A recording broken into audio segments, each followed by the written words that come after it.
In previous lessons on working memory, we learned that it is a short-term storage system. When the loops of neural activity stop, we lose that content in our working memory. If during perception the loops of activity stop, we no longer perceive the cat. If during imagination the loops stop, we no longer imagine our cat. In this lesson, we'll look at one more feature of the working memory system. Recently activated loops are primed for a short while, making immediate retrieval easier. And we're going to call this the working memory boost. Now, what does it mean that the loops are primed?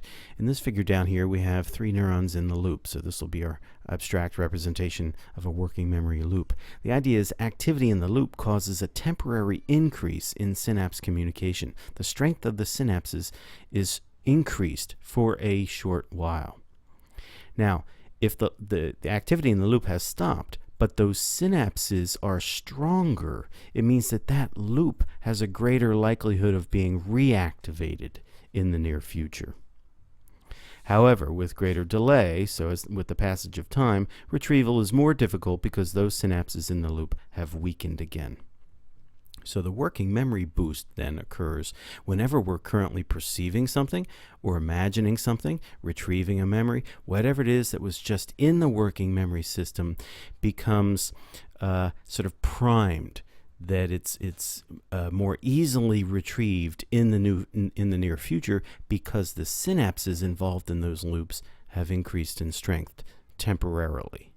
But of course, it's going to take a cue to reactivate that same neural loop. But nevertheless, because the synapses are stronger, a cue is more likely to reactivate that very same loop that was previously activated.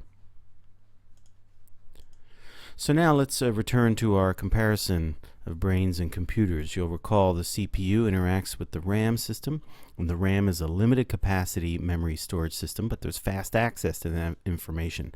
So whatever applications are running or programs are running, the CPU can have fast access to the relevant data. Whereas the hard drive is a larger capacity memory system, but there's slower access to that information. Well, in brains, the situation is similar. So we have a working memory system that's like the RAM system. And to the extent that recently activated information is relevant to ongoing behavior, the working memory boost allows the brain to quickly retrieve useful information.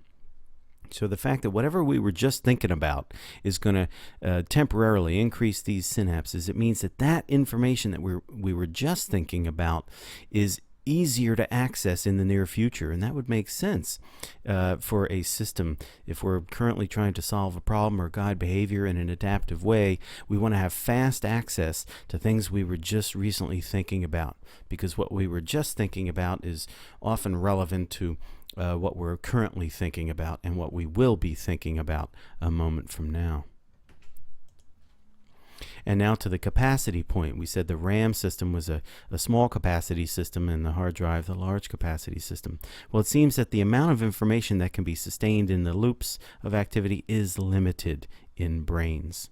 And this would account for the limited capacity of the working memory system.